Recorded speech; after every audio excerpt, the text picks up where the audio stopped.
Welcome, everybody, to another episode of the Puckn Pod. My name is Joe. My name is Brandon. And I'm Paul. Gentlemen, here we are for another episode. Lots to talk about. I mean, lots of stuff has happened in the last week and a half or so in sports. Specifically, I think we should get right into... The Mariners lose! I was wondering if you'd go there. It's funny, I work with an older lady who, she's a Mariners fan. And somebody had asked her if she's cheering for the Blue Jays now that the Mariners are out of the... Oh, God. Her reaction to that was... I mean, I can't say it on television, I wouldn't think but so. Her action was beep. Yeah, and I mean, we work in an office, but yeah, it was. She's basically like, baseball's over now, so it doesn't matter. I think it's exciting that the Toronto Blue Jays are off to the World Series. This is something we haven't been able to say since 1993. So, 32 years ago? It was a wee baby. Yeah. Not quite. I was 10 years old, 11 years old. I was 11 years old. Yeah. Yep. I was at the age where I don't remember it. Yeah. At least I don't remember people talking about it, being hyped about it, that sort of thing. I was 6. Yeah. Yes. So you never saw, Math. you don't remember seeing the big home run by Joe Carter. No. Yeah. Yeah. Touch them all, Joe. You'll never hit Now, let me ask you a question, because you were there for this. Yeah. Comparing the Joe Carter home run, which of course it's going to be bigger because they won the World Series because of it. Comparing that, though, to the George Springer home run that basically won them the game against the Mariners, Game 7, what are we looking at in terms of excitement? I think it's a tale of two series, and the fact that Joe Carter's was in Game 6. Yeah. There was the worry that if the Phillies had won that game, that they were taking the momentum to win possibly Game 7. So Yeah, true. Joe getting that home run was huge for them to win the World Series because, hey, they won the World Series. You might call it integral. Yeah. Yeah. When you look at George Springer's, it was a Game 7. The series have been back and forth as it is already, and it was a very, very tight series defensively. It was a very, very tight series in terms of the pitching and stuff. And, Bieber didn't have the greatest start to Game 7 or even his previous game even. Yeah. And yet, that home run was a huge momentum change, considering the fact that the Jays were hardly getting any back-to-back hits throughout the entire game. They finally got a walk, they got a hit, and then, George delivered. It obviously woke them up because it got them into the lead, but it woke the fans up too, because it really felt like they didn't have much to cheer for up until that point, right? Yeah. Well, we recorded last week's episode a little bit earlier than we normally do. Yeah. And we were talking about, the Mariners were up 2-0 when we recorded, and they were just heading back to Seattle. So they were in a world of hurt the last time that we were talking about this, right? We were talking about it. We were talking about like the Jays were out of it. And here they did win. They come back and win 4 of 5. It's just funny how things can change, right? In sports in general, not just baseball, but sports in general, you count somebody out after 2 games. How many times have we seen that in all sports, let alone baseball? But I think back to 2011 when Vancouver was up 2-0 on Boston in the Stanley Cup final. It does happen. Teams can lose it out. And I think a lot of times, too, teams will go in thinking that we've got it in the bag, right? And then they go back to another city or whatever, and there you go, right? So We can think that way about the Leafs this past playoffs where they were up 2-0 on Florida. Yep, very true. And then Florida showed up. So that's sort of been a talking point when it comes to this Blue Jays win, comparing it obviously to the Maple Leafs, which is ridiculous. We're talking about two different sports.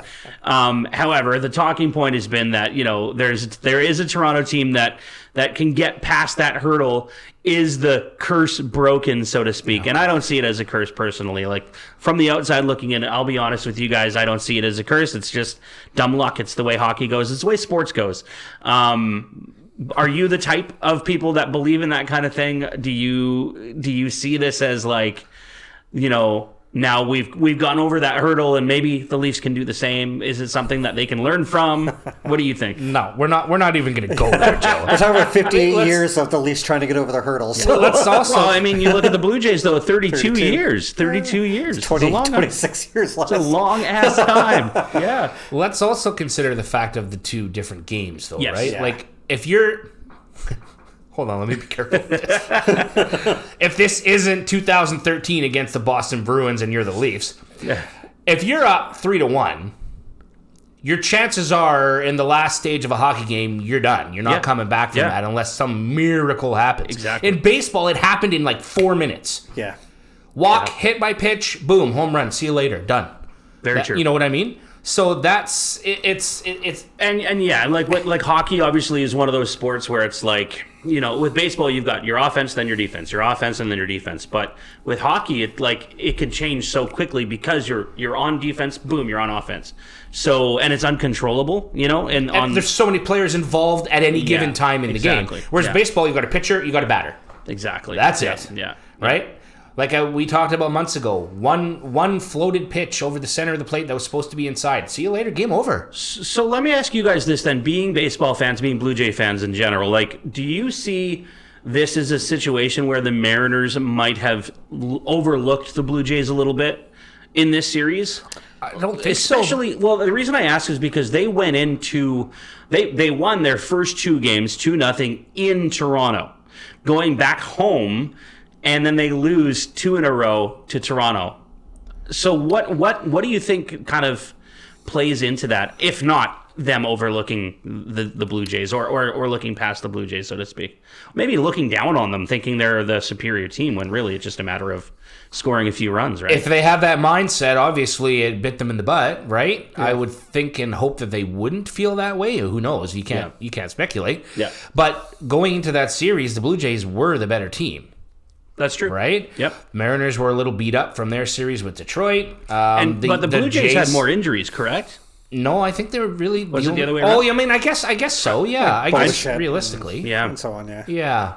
Because I don't think there's really anybody from the Mariners that wasn't playing. Mm-hmm. So, I mean, yeah, I guess there's that. But the Jays kind of handled the Yankees, for the most part, in their series, right? And not even just the result of the series, but the scores in the games. Yeah. The Jays were kind of all over them, right? Whereas the Mariners and Detroit had a pretty hard-fought series back and forth. The final game went to 15 innings. 15 innings, yeah. So, I mean... Which was exciting for fans. That was, again, one of those things where we alluded to last week when we mentioned that the hype was huge heading into that first game in Toronto, and then they lose. They're down 2-0 within 24 hours. After the Mariners had just come off, the Jays had, 5 days off or 4 days off to prepare? And, so, no, it wasn't the best from a fan perspective. But in the end, I do believe the better team came out on top. And they had to battle.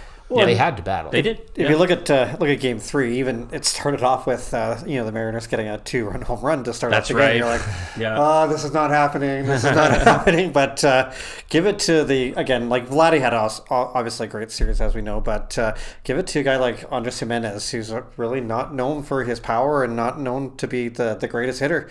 Having your lower in the lineup. Players show up big. Obviously, it drove everyone else to be like, all right, we can do this. And they did. Yeah, absolutely. Now, that being said, let's look into the future now with the Blue Jays going into the World Series. They're about to play the reigning World Series champions. They've won like 9 in a row or something, haven't they? Yeah, something like that. I mean, they handled their series. I just mean World Series. They seem to win every year. Yeah, it feels like it. I mean, they were in the World Series previous, but I think they lost. Correct? Last year they won. Last year they won, but the one before that, did they not lose that one? I don't think they were on 2 in a row. Dodgers and Rangers? I can't remember who. It was the Rangers that won it. Yeah, that's right. But I can't remember if it was the Dodgers and Rangers, if it was someone else. Somebody like that. Anyway, regardless, we're going into this series right now against the Dodgers. We know the Blue Jays are up against it. That being said, there is some sort of what's the word, like some positive to this is that the Jays, having played more recently, may be able to take advantage of that, I think, going into this series. Having less days off, like they're still kind of hyped from winning. Maybe that plays a part into it, like you were saying, with the Jays having a longer break against the Mariners. Maybe they can take those first 2 games. But the big thing that's going to really be key for them is defense in that matter, right? The one thing that I don't like, and it's going to be the same for both teams, but it is what it is like as far east as you can go in the MLB, pretty much. Well, not quite. Not if you count like New York, I guess. Yeah. And then as far west as you can go in the National League. So travel, yeah. So travel's going to be, that's a 5 to 6 hour flight each way. But they're not doing like what the NHL does, where they're going back and forth. They at least are going there, playing a few games, staying for a few days, and then going. So I feel like it's not going to be as stressful for the teams when it comes to travel. But maybe I'm wrong. I don't know what baseball is like when you compare it to, say, other sports like hockey or even football, where they just play one game. Yeah. Well, I mean, and those are way more physical sports too. That's right. So, I mean, I'm not giving grace to the ball players. They've got it pretty good, right? They're luxury planes and everything like that. By the way, I feel hundreds of millions of dollars. Yeah, I feel a little ignorant to the Dodgers. By the way, so they won last year, but the last time they were even in the World Series before that was 2020. Oh, okay. So they weren't in the year before. They won against the Tampa Bay Rays, and then they were. And then 2018, at 2017 and 2018, they were in the World Series but lost. Wow. So they've been 1, 2, 3, 4, 5 out of the last 8 World Series. Wow. 9 World Series. So they've been in it anyway. Crazy. It was Arizona Diamondbacks were the team That's right. Yeah. that the Rangers beat last year. That's right. So looking at the season so far, looking at the Blue Jays specifically so far, let's say hypothetically, and I don't want to bring negativity into the world, but let's say hypothetically they don't get the major prize and they don't win the World Series this year. How do you guys look at the season for them? I mean, that's got to be a success just for the fact that they made the World Series. Oh yeah, like even the fact that they made the playoffs, they weren't expected to be a playoff team. Well, I remember what you were saying literally like before the season began, and how you were disappointed in the moves that they didn't make. Yeah. And here we are in the World Series, kind of like, who's laughing now, right? And the major pickup that the Jays got prior to the deadline, I would say, in signing Santander, which was kind of I guess we'll sign him. We missed out on a couple others. And he didn't even end up playing hardly. Yeah. So he wasn't really a factor at all. He wasn't a positive or negative. Yeah. Yeah. Yeah. And that's Except cool. they just gave him a boatload of money for nothing. Could have given somebody who did mean something, but that's okay. That's okay. Well, and give it to Vladdy. He's a heart and soul for the team. Like I kind of harped him on our last podcast because they had lost the two games and he hadn't had a single hit like he had previously in the Yankees series. And I looked right into the camera. I'm like, come on, you need to show up, and he did. I think he maybe he watches the podcast. Yeah. Check it out, laddie. But yeah, like obviously, he was the ALDS MVP. He's the ALCS MVP. If he gets the World Series, like, is he not probably one of the greatest Blue Jays ever at this point? If he gets all three of those, I mean, it might be early, but he's definitely making a name for himself as potential for that for sure. One really cool sort of side piece to everything that I've come to appreciate, only because I live on the West Coast. I've grown up a Vancouver fan, period, no matter what sport I follow. But Vancouver, of course, having the Vancouver Canadians baseball team, which is a minor league affiliate of the Blue Jays. They have a huge influence on this team right now when you consider their manager, John Schneider, was the manager of the Vancouver Canadians, which is really cool. I found that out literally... When did I find that? I think I was watching a thing where... what's the pitcher's name that came from Vancouver that's going to start? Savage. Yeah. Savage. When he joined the team, the Blue Jays, there's this like behind the scenes video clip of him meeting Schneider, and they're like, he knows him from the Vancouver Canadians and stuff. So it's kind of cool that there's that Vancouver connection with the Blue Jays too. Yeah. So. Talk about Yesavich too. It was Yesavich or Yesavich. I think it's Savage. I think it's Savage. Yeah. Jumping five ranks to get into the World Series. Yeah, well, no, yeah, to get into the lineup, but to be the World Series Game 1 starter. Yeah, he's going to start for the Jays for Game 1. Sorry, we are watching the Vancouver Canucks play right now, and they just tied the game up, and I'm very excited. We're going to get into that a little bit later, after we talk about the Blue Jays. But yes, it's definitely interesting to see like the hurdles he's overcome to get where he's at, and he's a talented pitcher. He was a decently high draft pick. He wasn't the highest, but he was decently high. But to climb that quickly and to be like prominent in the playoffs as like he's got a 2-1 record. He's got 22 strikeouts in the starts that he's had. Like and he's 22 years old. And he's 22. Yeah. That number is very prominent. Yeah, he's gonna get about another 22 strikeouts in the World Series, I think. It's pretty impressive. In one game. But yeah, no, it's definitely impressive to see. And, they've got a lot of weapons on their team. Yeah. The one thing I think, and you guys will probably agree with me on this, is that they need their offense to go, especially in the World Series, especially against the Dodgers.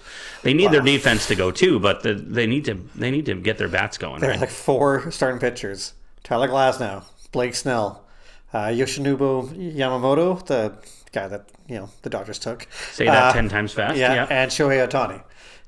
That's pretty top world class pitching there.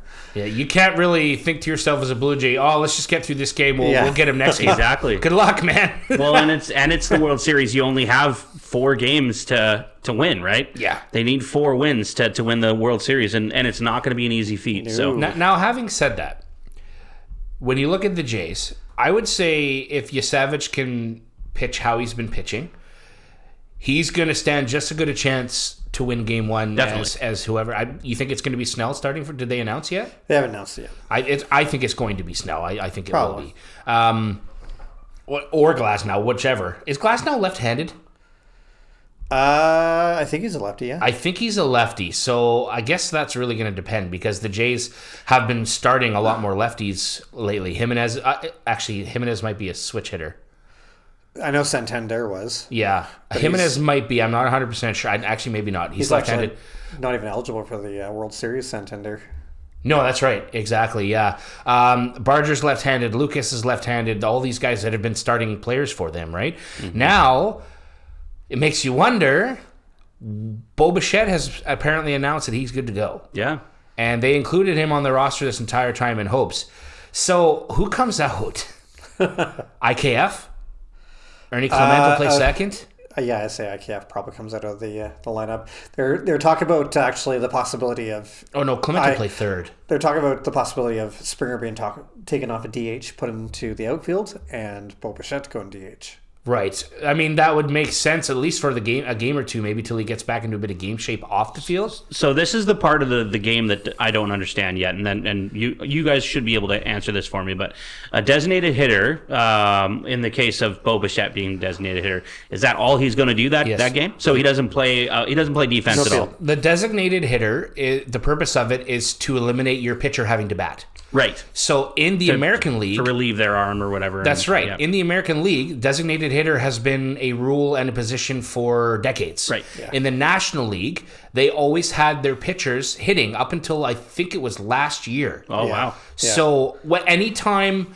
The Jays, who are part of the American League, anytime they would play in a National League ballpark, their pitcher would have to hit. Oh, okay, so okay. It's only within the last couple of seasons that the NL has also adopted the DH rule. That's funny that they would play separate rules like that. Yeah, just tradition. Yeah. Baseball has been around for so many years, they don't like change. So that is all that person's going to do. I don't know if I like that necessarily because Springer's knees... Yeah. A bit wonky right now with that hit by pitch. Like you could tell the last 2 games that he played, like every time he'd swing in the bat or run, he was wincing. Even when he was celebrating that home run, he did jump up a couple of times. However, afterwards it felt to me like he was kind of like, I bet the like adrenaline caught him and then like, oh crap, I shouldn't have done that. Yeah, exactly. I mean, I've seen even in hockey or football, actually, I've seen football specifically where a guy's celebrating a touchdown, he injures himself jumping up and down. Yep, towards his ACL or something. Yeah, and it's crazy. And then they're out for months. Yep, it's crazy. Yep. Sometimes their game isn't the same for a year or two, right? So I mean, if that's the case, I mean, I'm sure Clement will play third and Jimenez will probably play second. Yeah. But, I mean, they've got options, so there is that. It's really going to boil down to the Dodgers pitching and whether or not the Jays can take advantage of mistakes. Yes. So to speak. Yes. Because their offense has been clicking. They've been, it's there. It's like... It's almost like in the last couple of games they woke a sleeping dragon, and you see, like Vladdy took over. IKF was hitting. Jimenez has been hitting all these guys. Barger hit a couple of big home runs. Springer, obviously. Yeah. So if these guys can take advantage of some misconceptions by the Dodgers pitching, if there is any. Yeah. But then again, now you've got a guy, an X factor like Shohei Ohtani, who does both. Yeah. Yeah. And you have to hope that, one of the stories with the Blue Jays this year, especially with when they had their winning streaks and so on, was that they would wear down the starting pitchers. And you have to hope that they're going to be able to wear down the Dodgers pitchers because, the Dodgers have a world-class, obviously, bullpen too, but your relievers are relievers for the fact that usually they can't carry it for a long term of a game compared to what a starting pitcher does. So you're more likely to possibly catch a reliever off guard compared to, a starting pitcher and such, right? So, again, look at Bastardo. He was one of the Mariners' best relievers, yet he gave up the biggest home run of the series for the Jays of that series. Yeah. So it's you're kind of hoping to get to the bullpen in the game. So what an unfortunate name, by the way, Bastardo. Yeah, Bastardo. Yeah. Anyway. Yeah, you have to hope that they can wear down these pitchers. Like it's again, Glasso, Snell, Ohtani, Yamamoto, even Sasaki, who they lost out on. These are all again really, really good pitchers, but hopefully the Jays can do what they've been doing all playoffs, and maybe it'll pay off. I mean, from the outside looking in, like my perspective specifically, it feels like when the Jays are aggressive at bat, they get it done. And then when they sit back and they wait for the perfect pitch, that's where they kind of make those mistakes, right? And with a team like the Dodgers, who are an aggressive team in general, you should learn from what they're doing and, give them a taste of their own medicine. And that's what it feels like to me.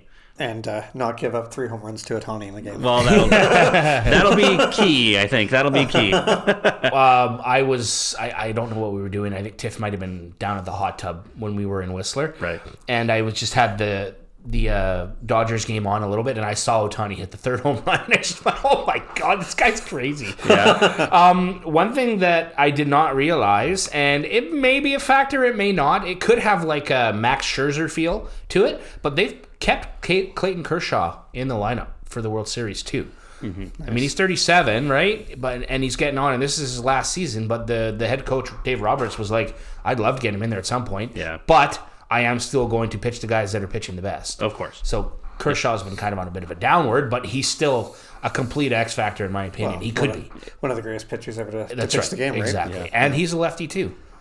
That curveball is. Go Rose. Something about the left hand. Something about the left-handed baseball. I don't know what it is.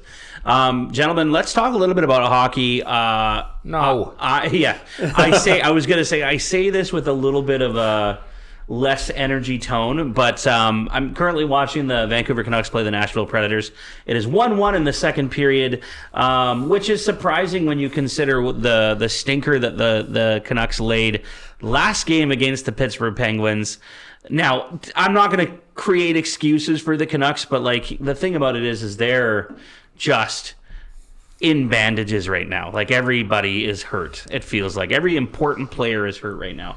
Almost every important player, but they're playing with a lot of guys hurt. I mean, when you look at the game against Washington, which was a 9:30 a.m. start Pacific time on last Saturday. Was it in Washington at least? It was in Washington, yeah. If it was in Vancouver, that'd be terrible. That would be the worst. But yeah, it really felt like they were bound for that type of thing to happen because they were on it was only a 2-game win streak, but they'd won 2 really, really big games. The game against Dallas, I don't know if you remember the last episode, we were talking about their upcoming road trip. It's a 5-game road trip. This is actually the last game of that road trip. The game against Dallas was going to be a very, very challenging team to beat. I mean, they did almost come back in the game. Vancouver ended up winning, I think, 5-4. Yeah, 5-4 or 4-3, one of the two. No, it was 5-4. Yeah, Vancouver had a 4-0 lead at one point, and then Dallas started coming back right in the third period. So, they're one of those teams that's like they were expected to be good, and they're obviously good enough to be able to come back from a deficit like that. But the fact that Vancouver even had a deficit like that is goes to show they do have the offensive power, but for some reason they can't seem to find their game in certain games, right? And that the big talking point is Elias Pettersson right now, and when is he going to be able to turn it on and stuff like that? And then of course, he came into that next game and scored the first goal within 59 seconds. You got to worry about the Canucks center depth right now. You got guys like it's Hedl out, obviously, with getting another concussion. I think your centers right now are, Pettersson, Aatu Ratu, Max Sasson, and Nils Aman. Nils Aman, yeah. Aman, however you pronounce it. They pronounce it Oman, and I think that's how you would pronounce it in like Swedish or whatever. But, the JT Miller deal made sense considering what was going on in the room, but you kind of almost have to have a bit of seller's regret in regards to, I guess, Hedl. Believe it or not, when it comes down to it, I regret getting rid of Bo Horvat more than I do JT Miller. I would say the same thing, actually. Bo Horvat's one of the best centermen in the league. I would love to have him on my team right now. And I was sad to see him go in the first place because he was the captain of the team. And I thought he was a good captain too. But,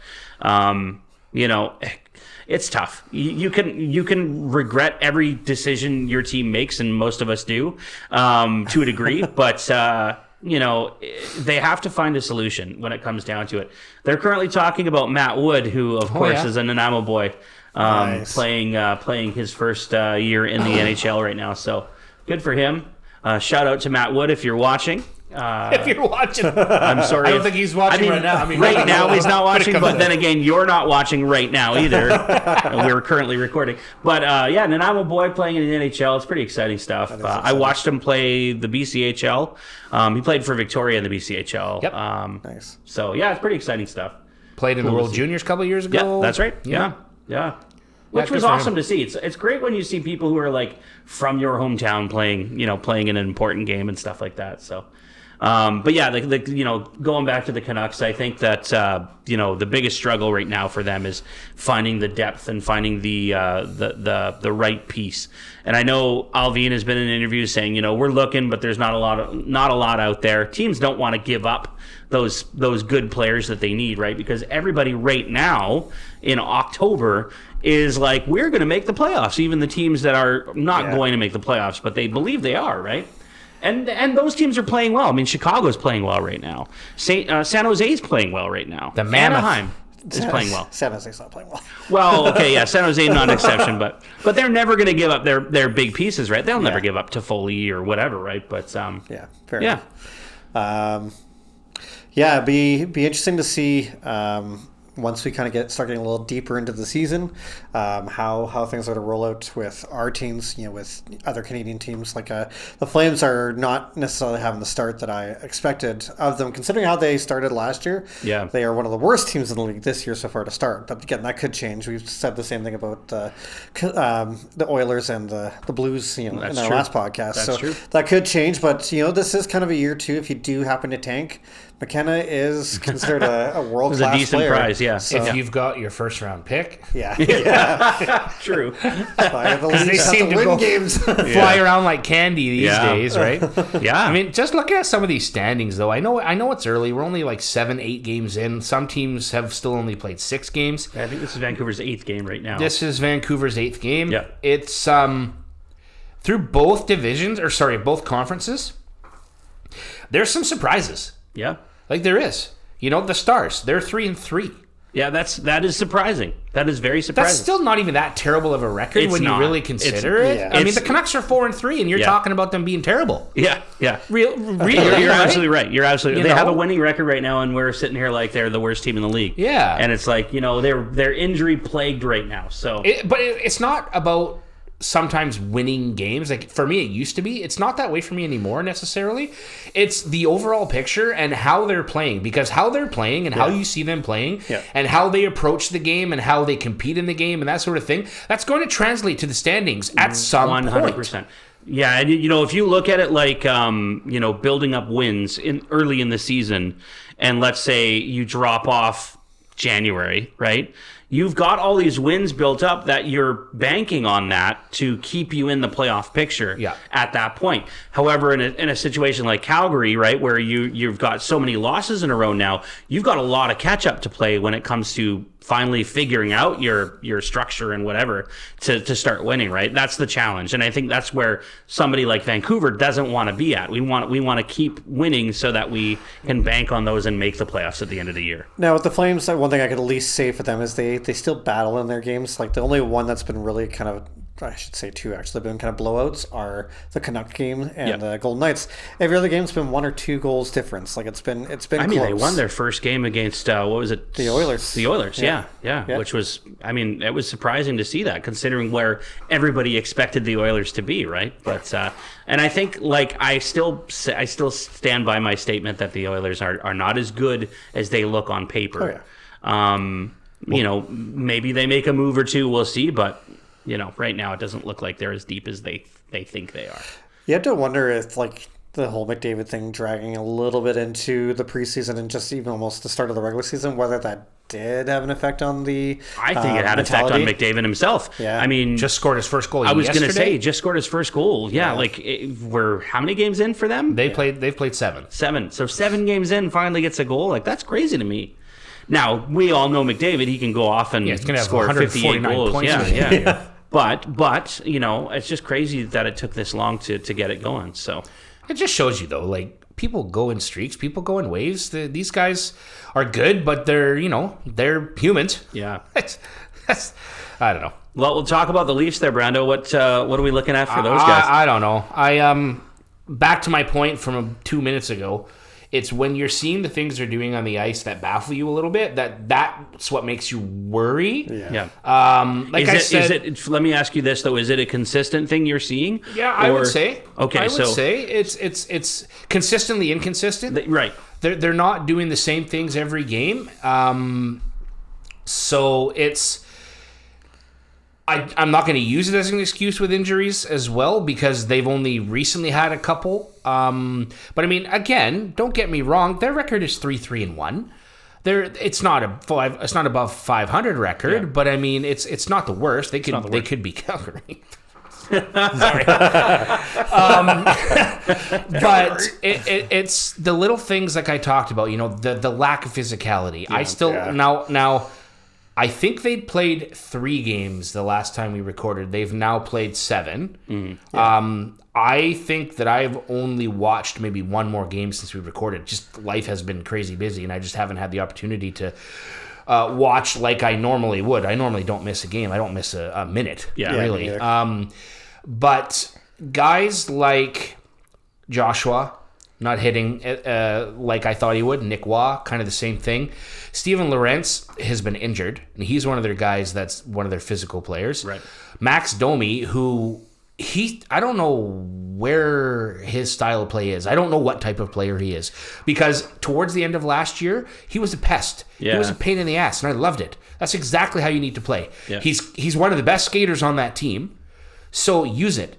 You're low to the ground. You're built like he's 5'10", way taller than me. He's like a Brad Marchand, basically. Yeah. Exactly. Yeah. He's thick. Yeah. And he works hard, and he does work hard. But that's a player that he confuses me. Like, you can play that style. Berube wants you to play that style. The fans love when you play that style. You play better when you play that style. Like, why is it he seems to disappear? Yeah. You know, William Nylander. Maybe he heard our podcast too, because he's picked up his play a little bit. Yeah. I would say, not necessarily translating to help the team overall, but he looks better. Chris Tanev is now hurt. Scott Laughton is still hurt. He hasn't played a game this year. Morgan Riley was not in practice. Riley was not at practice today, and he's looked pretty good. Yeah. There was another player out today. They completely put the lines in a blender. Yep. I know that's cliche, but I looked at the lines of practice this morning, and I'm like, what the hell? Yeah. None of these guys have played with each other before. They took Knies off the Matthews line.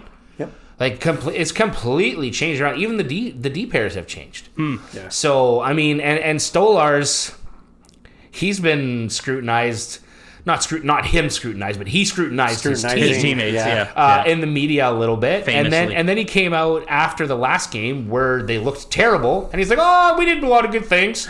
Did someone say, "Hey, Stoli, maybe let's keep that out of the media"? Like, I don't know, but it's like, did you watch the same game I did, man? He's like, yeah, that Nylander, man, what a player. Yeah, exactly. He's screaming out to his team to actually give a, you can bleep this out, give a shit, you know. Yeah. The Seattle game, like it got tied, went to overtime, stuff like that, but you know, for a team that you're expecting to have a lot more heart, I guess, you know, Mitch Marner, you know, a lot of what was going on was blamed with him, but you're expecting the heavy team, the hard hitting, the heart to be there, and you didn't see it in Seattle, and you really didn't see it in New Jersey. There's other podcasts, you know, I won't name any, that were screaming about the same thing, that the star players aren't showing up. Matthews looks like a shell of himself right now. He seems like he's almost lost without Mitch Marner. They had Domi on his line in the last game, and Domi was, like I said, first line. Next game against Buffalo tomorrow, he's on the fourth line. You know, like, it's obviously something's got to get going for the top line to get going. And even Craig Berube's like, I'm getting tired of this. Like, they need to get going. Yeah. You know, and hopefully with the line of change that was made, which they put McMahon and Nylander to play with Matthews, at least in practice. I don't know whether it's going to be the game or not. Maybe it gets him going. I don't know. Like, Matthews is, again, world class, one of the best players in the world, in my opinion. I'm sure a lot of people's opinions. He should be able to carry a line on his own. Whatever is going on, you know, figure out quick, because we don't have a first round pick. So if you guys suck this year, we're going to keep sucking a little bit if you have the same mentality every year. Like, start to change that identity and click the way that Berube and Treliving has set up the team at that point. Yeah. Like, you know, the question is always asked, like, how much of this is coaching, how much of this is the players? I think it's the players. I think it's very obvious it's the players. Yes. Because the coach is getting frustrated. And when the coach is getting frustrated, it's because they're not executing the way he wants them to execute. Yep. And so I think that's the part that most fans miss out on. They're sitting here going like, oh, the coach is not getting them to do the right stuff. But I think really it's the players.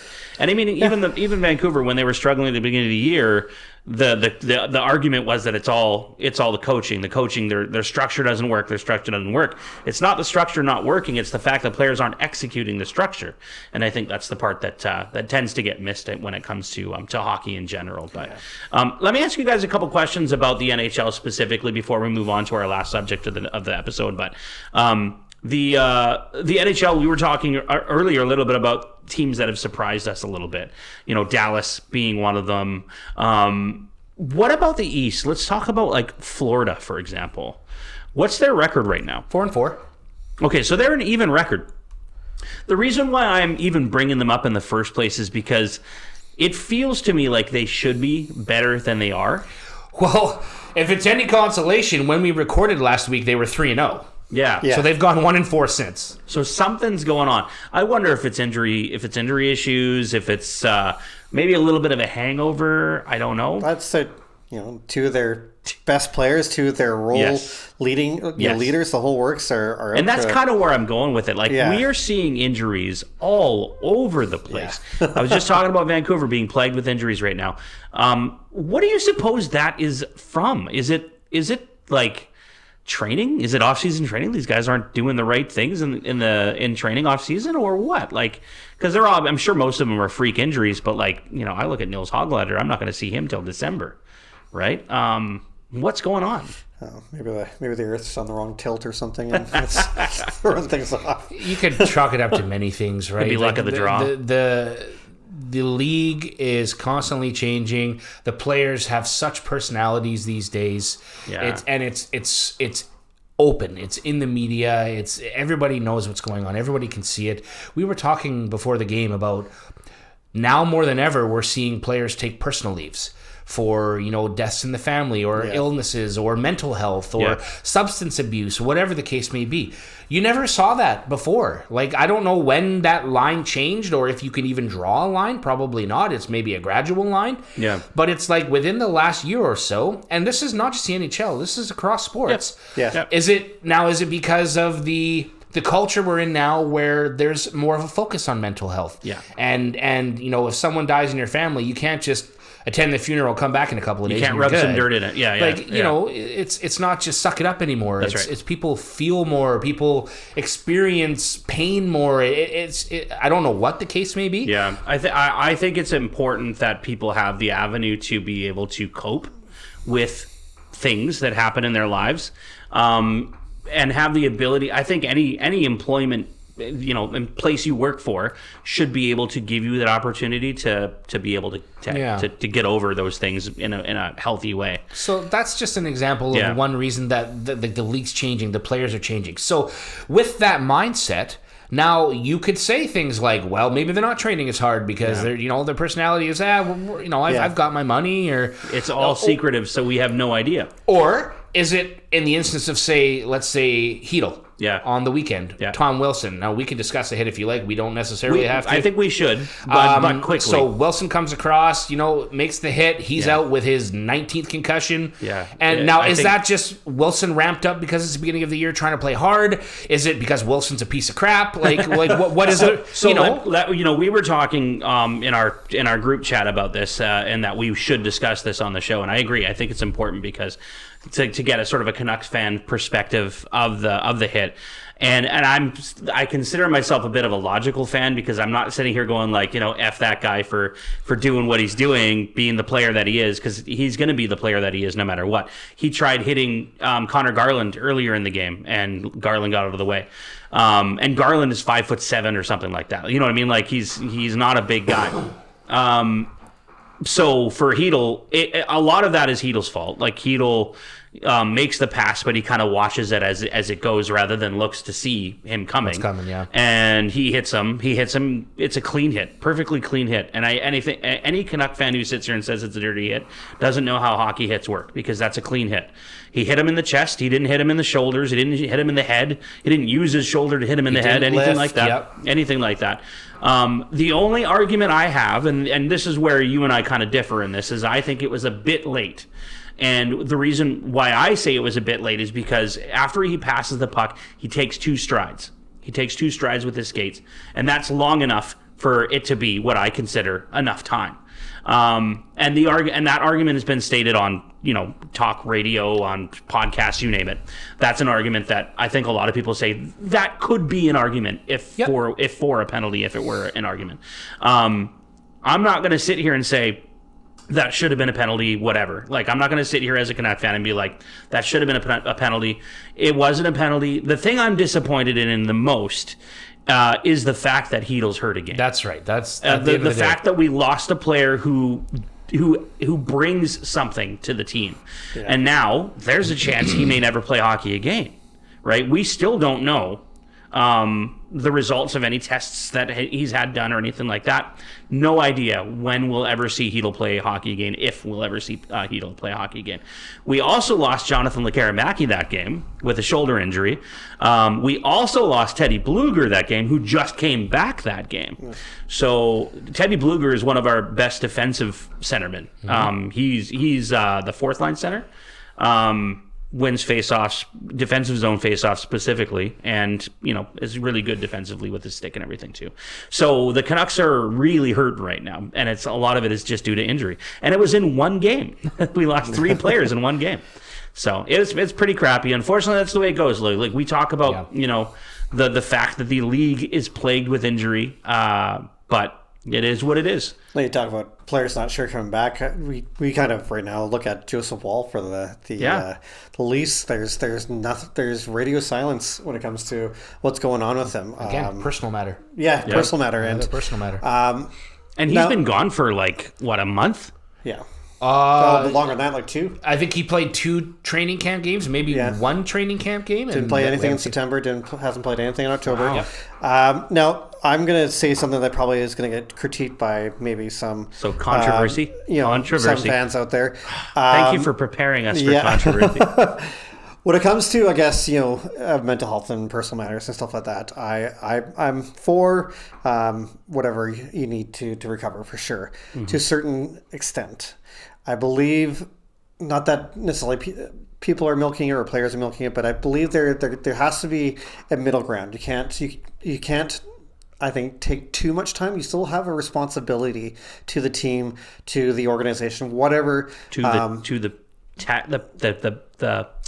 what's the word I'm trying to say? The tax-paying ticket holders. Yeah. Season ticket. You still have a holders? responsibility. That's the price you paid to become a professional athlete, to become a celebrity.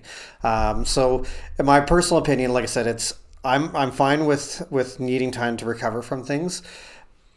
At the same time, like we all go through stuff. We all have to persevere.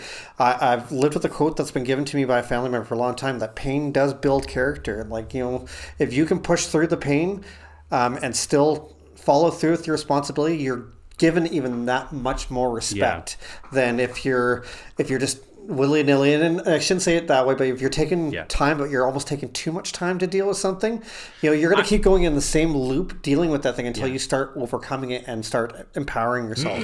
I think the argument is not so much of you're not allowed to go on personal leave. Sure, you are allowed to go on personal leave. However, there has to be a point where the team itself doesn't leave the fans in the dark. Because the fans need to know, where's this guy that we're paying money to go and see play hockey? When are we ever going to see him again? You could even say estimated timeline, and give us an update a couple weeks down the road. Hey, he's going to be another couple weeks. Like that kind of stuff, rather than just nothing. And like I said, I'm not even making that comment. I'm not pointing a finger even at Joe Wall for that. I'm just saying in general, we see everything all the time. You got to persevere. You have to persevere. Yeah. Quick disclaimer for anybody who's watching who might be confused is that, just to reiterate, Paul isn't talking necessarily about Joe Wall being away for mental health reasons or anything like that, because nobody knows. That's right. They could have had anything go wrong in the family. Maybe he's battling his own health problem that's really severe. Yeah. We don't know anything, but I understand what you're saying. Totally. Yeah. It's not like excuse me, man, I'm having trouble. It's not like again, you can take this with a grain of salt, but it's not like it's your call-up fourth wing left winger here that's taking a leave for 2 months. This is your backup goaltender that could arguably be your starting goaltender. Yep. Like, now you have to start considering the things like, and I know everybody has to take care of themselves. I get that. I go through bouts of that headspace too, where it's like, I just don't know if I got it today. I mean, I'm sure we all do, right? Yep. But at the same time, it's like, that's an entire team that I don't want to say you're letting down, but you're distracting from, if that makes any sense, for lack of a better term. Like, you could potentially be a difference maker in your team, your entire team, in the standings, in the playoffs, in the personal goals for guys who have bonus structures. There's so much involved, right? So I mean, if it comes out, and God forbid, if it comes out in a week or two that he's never allowed to play hockey again because of a heart condition or something, right? Like, nobody knows. Like, we're all gonna sit here and be like, "Wow, damn." Yeah. But at the same time, it's like, it's weird to not have any information. Yeah. Do you think it's so? There has to be reporters asking, right? Oh, every game. Is, and Berube won't say anything. They just say no comment, or do they say like no updates? Basically, today I think they were asking Berube about it, and he's like, "Joe Wall is fine. That's all I got. When is he coming back to the team? Not sure. How's he doing? He's doing good." And I guess kind of like what I'm saying is, I'm not pointing fingers at anybody. Take a moment, but don't take advantage. Yeah, I agree. I agree with that. Gentlemen, we have about 12 minutes left, so that doesn't give us a lot of time. What? I know, believe it or not. It doesn't give us a lot of time to get into this topic, but let's do it quickly. We want to talk a little bit about Halloween movies. Now, Halloween, just around the corner. By the time this podcast airs, it'll be, 4 days later, Halloween will be. So, let's talk about some of our favorite Halloween movies. That could be anything. It could be horror movies. It could be, literally Halloween-themed movies, because I've met a couple myself. What do you guys think? What are your kind of favorite Halloween movies? I got lots of favorites. What I will say is that when we were in Whistler, our last night there, we knew we had to get up early, so we did a bit of a movie night / afternoon. Yeah. And we made one of my favorite childhood meals of Kraft dinner and hot dogs. Actually, we upgraded it with Smokies. Nice. And Classy. and we got like a can of stag chili. Oh, yeah. And a jar of Tostitos queso. We made like chili cheese dogs. Oh my god, it was so good. it. Terrible for me. Did you have a vegetable? No, I didn't. Shut up. And I enjoyed every second of it. Especially with the Anyways, macaroni. the first movie we watched was The New Conjuring. Cool. Nice. And I mean, it was okay. It was, Yeah. I've seen it all. Yeah. With these, it's kind of the same thing. Then we watched Talk to Me, which we had seen before. Have you guys seen Talk to Me? I've heard of it. It's an Australian horror film. It's actually really good. It's creepy. It's totally creepy. And then we watched the third movie we watched is scientifically the scariest movie ever made. Okay. And it's based on they've monitored people's heart rates while watching the movie, and it's garnered the highest average heart rate overall, and it's Sinister. Oh, with okay, Ethan okay. Hawke. Okay, yeah. So those were the Interesting. three that we watched. Sinister's kind of always a classic of mine, just because no matter how many times I see it, I always get scared or I always jump in certain spots, things like that. So those were the three that we watched. I mean, I've got hundreds of favorites, but That's awesome. just That's recently, awesome. that's what we watched. So Very cool. What about you? I tend to lean on many different ways when it comes to Halloween movies, whether it's horror or it's kind of on the lighter side. Army of Darkness is one of my absolute favorite horror/comedy movies. It's actually ever made. great, yeah. It's like Ash is just such a compelling character, and just the one-liners, in that particular movie, just his. I guess bantering with some of the old folk and stuff like that, because he's obviously from the future. You know my friend Todd Jones, right? Yeah. Who works with Rogers TV. Todd Jones, shout out to Todd. shout out to Rogers TV. Shout out to Rogers TV as well. Todd always tells me, because he's also a filmmaker and makes short films, and every time he makes one, I'm always in it, because he says I'm his Bruce Campbell. Nice. And he said, you're always my Bruce Campbell. You'll either star in or be in one of my movies, no matter when it is. And I appreciate that, and I love him for that. And and I huge respect for Bruce Campbell, of course. Yeah, he's awesome. I absolutely love him. Again, you look at a movie like Nightmare Before Christmas. I didn't like it necessarily as a kid. I love it now. I think it's actually I didn't like it as a kid either, but I like it now too. It's so funny. It catches you again. Again, going on the comedy side, still Trick or Treat is actually kind of a relatively good film, and it's got that comedy, but it's interesting to watch. Ghostbusters comedy, and again, it's got a bit of the scare factor in some aspects too. I think I can appreciate the comedy, the scare comedy movies, Yeah. A lot more than I can specific horror movies, because horror for some reason horror always feels so unrealistic.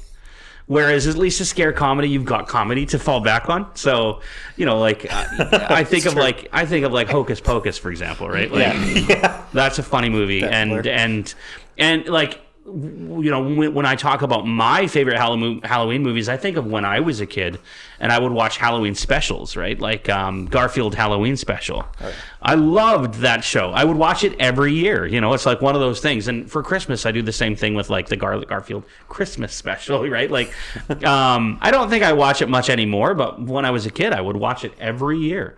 So it's one of those things. And then another one for me was The Witches. I don't know if you remember that The movie. Witches. Yeah, that was because they did a remake with Anne Hathaway. That's right. But, the original was really good. Was in the original? Yeah, That's that was right. really good. Yeah. Did you ever see it, The Witches? Oh, Witches, it's based on a book. Roald Dahl. Yes, Roald Dahl. I was a big Roald Dahl fan as a kid, but that movie was really good too, and super super fun. And Hocus Pocus, I think, was I don't know if that was a Roald Dahl book or anything, but No, I don't know. I remember reading the book and watching the movie as well too. So I think we studied it in school or something like that. But those are kind of my big Halloween ones. And if you go into like scary, like I can talk a little bit supernatural, but again, like, I just recently watched the full Alien series with with my wife, and she had never seen them before. She fell in love with them. Yeah. Like, she's like, these are awesome. Like, and she likes a bit of the jump factor, a little bit of part where she's like, oh, what happens here? And I'm like, I know the alien's going to jump out. I'm like, oh, just watch. And all of a sudden, she's like, I love that she's asking you what happens here. Nobody would ever do that, right? Yeah, and Don't tell me. She always asks me. I'm like, because she doesn't want to be the scared. wrong person. Yeah. But even go outside of like sci-fi, if I'm looking at again, kind of like scare films. Pet Cemetery was Oh, yeah, I yeah. really liked. The original actually a lot more than the remake. The remakes were actually really good in that regards. And incredible. Yeah, Bill Skarsgård Just doing Pennywise wonderful. was Did you see his like audition tape for it? yeah. Like the smile, like was perfect.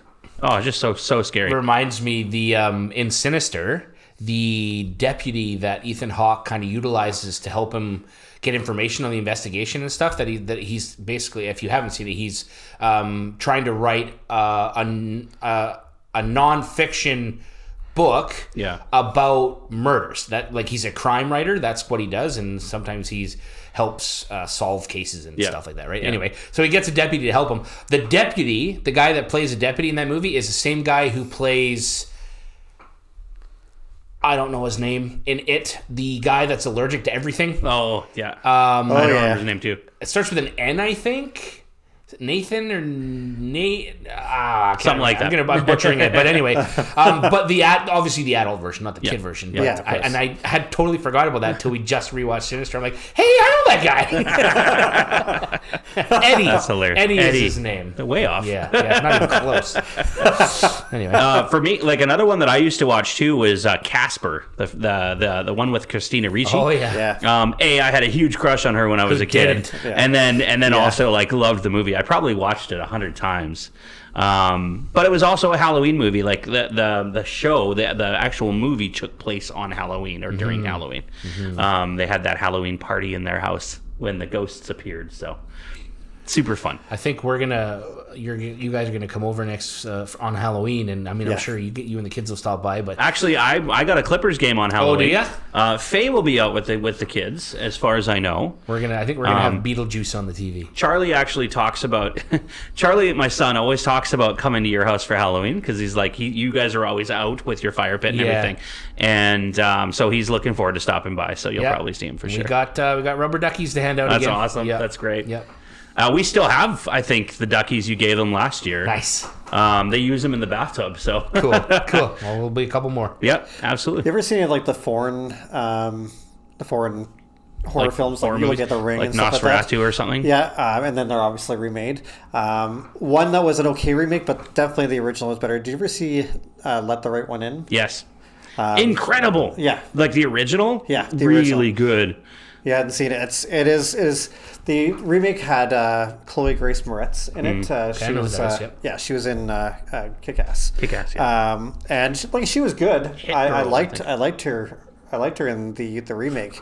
And that was Aja. Was it Aja Butterfield? I can't remember I'm not who even the gonna kid try. was. Like one of his breakout roles as well. But the original is just so much more intense. It's so much more creepy. The Scary, music is yeah. The scene so where ominous. the scene where they're like under the water, Yeah. and like all that stuff is happening over top. Oh, Yeah. so good. I definitely recommend checking it out. We are out of time, gentlemen. Unfortunately, we can't Okay. talk about any other movies. But I want to thank everybody for joining us for another episode of the Puckn Pod. Hopefully, you guys had a good time. And if you want to chime in on anything we discussed or you want to give us suggestions, reach out to us on our social media. We're available everywhere at the Puckn Pod. That's the Puckn Pod. And we'd love to hear from you. So reach out to us, and we'll see you guys on the next episode. Once again, for the Puckn Pod, my name is Joe. My name is Brandon. And I'm Paul. We'll see you guys next time.